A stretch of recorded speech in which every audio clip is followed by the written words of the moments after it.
Bon, ça fait un moment que je suis pas revenue et enfin, vous avez vu des petites vidéos comme ça, mais ça fait genre une semaine et demie, 2 semaines que je n'ai pas filmé.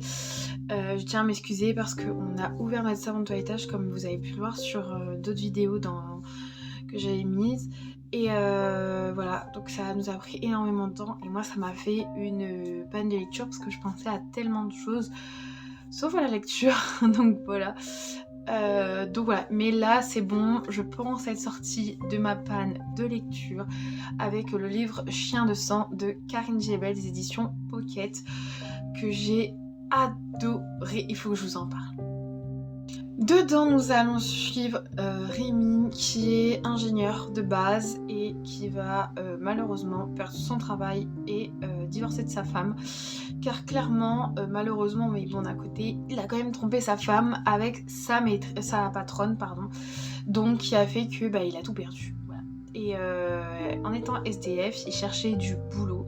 Et un jour, un gars lui a dit « Moi, j'ai du boulot pour toi. Si tu veux, tant mieux. T'en veux pas, débrouille-toi. » Mais lui, il s'est dit « C'est du boulot, je prends, mais tout va pas se passer comme il a prévu. »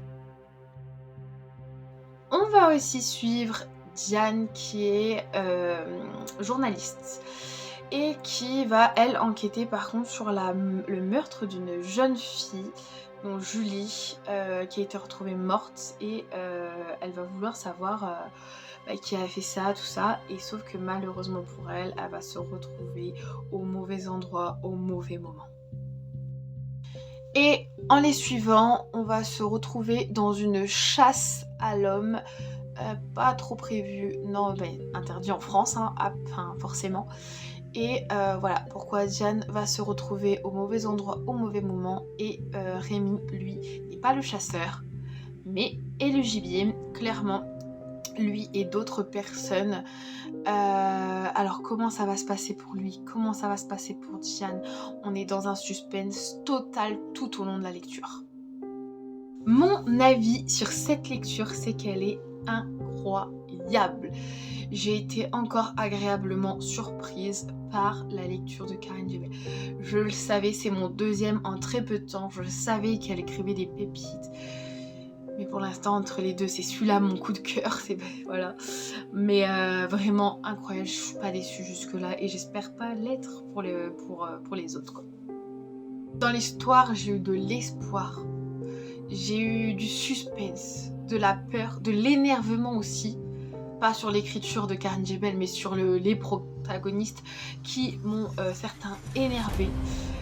Mais voilà, c'était vraiment le thriller c'est le thriller à lire, mais le thriller à suspense, mais il faut avoir le cœur accroché. Donc vraiment, même âme sensible, etc., peut-être à éviter. Mais si vous aimez les vrais thrillers, les trucs qui prennent au cœur, 100% foncez. Je l'ai quand même lu en 2 jours, voilà. Donc il n'est pas très gros, c'est un des petits de Karine Jebel. Il fait 253 pages, donc franchement, pépite. Dites-moi vous si vous l'avez déjà lu, si vous avez aimé ou tout le contraire. Voilà, je vous fais de gros bisous.